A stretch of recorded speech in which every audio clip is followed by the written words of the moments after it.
Hello, Paul Harvey fans. Thank you for joining me again. I've often heard that you can have the best job in the world, your dream job, and it can be ruined by the actions of a coworker.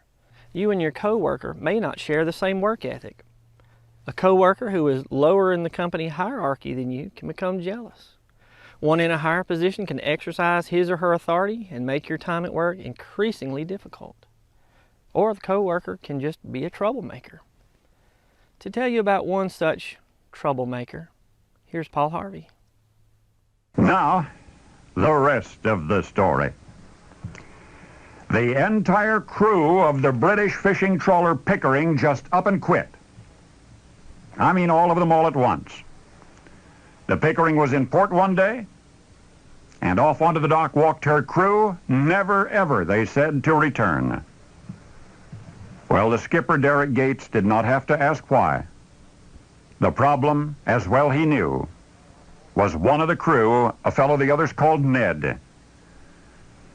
Actually, Ned never told his real name. That's just what he went by, and according to the antiquated colloquialism full of the old Ned, the nickname was certainly an appropriate one because Ned was a chronic troublemaker.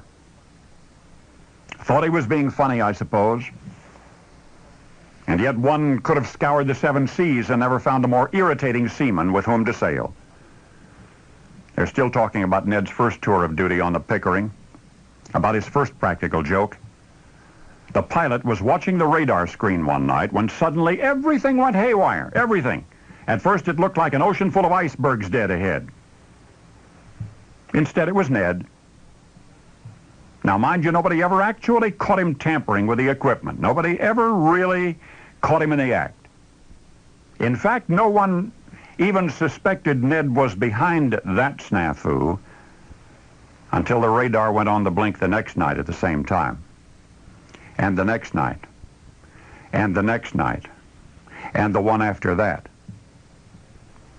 They also blame Ned for a prank involving the steering. The boat would just start going in circles for no apparent reason at all. And the crew still can't figure out how Ned rigged the rudder to make it do that, just go in circles. After a while, the practical jokes grew increasingly annoying. For example, the crew would all be fast asleep, when Ned, they said, would flick the lights on and run.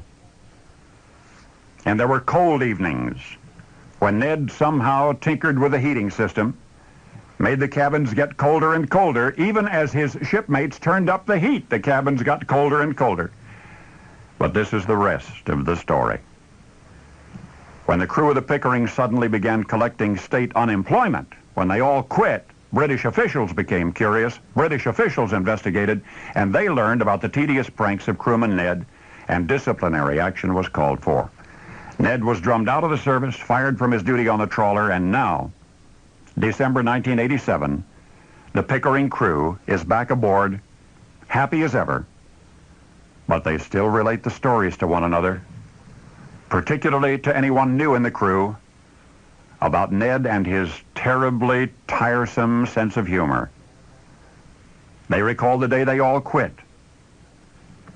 and the day after that, when an Anglican priest was called aboard to sprinkle holy water throughout the vessel, and it was he, the priest, who commanded Ned to depart. For the priest, prior to his visit, had traced the history of the Pickering to its service in Ireland, when a crew member had been lost overboard, and his body never recovered. Now, you can believe what you will of the trawler's later troubles and the way they suddenly stopped. But the fact remains that all the while, Ned was dead. And now you know the rest of the story. Well, what do you think of our friend there, Ned the Troublemaker? Some people will argue that there's a logical explanation and not a supernatural one that caused the incidents Mr. Harvey spoke about. Others will argue that nothing but the supernatural could explain what happened on the Pickering. The belief in the manifestations of the spirits of the dead is widespread and dates back at least to ancestor worship in pre-literate cultures. Ghosts are believed to haunt particular locations, objects, or people they were associated with in life. According to a 2009 study by the Pew Research Center, 18% of Americans say they've seen a ghost. Do you believe ghosts exist, or is this just superstition? I've always heard it's bad luck to believe in superstition. I'm Brad Dison. Thank you very much for listening.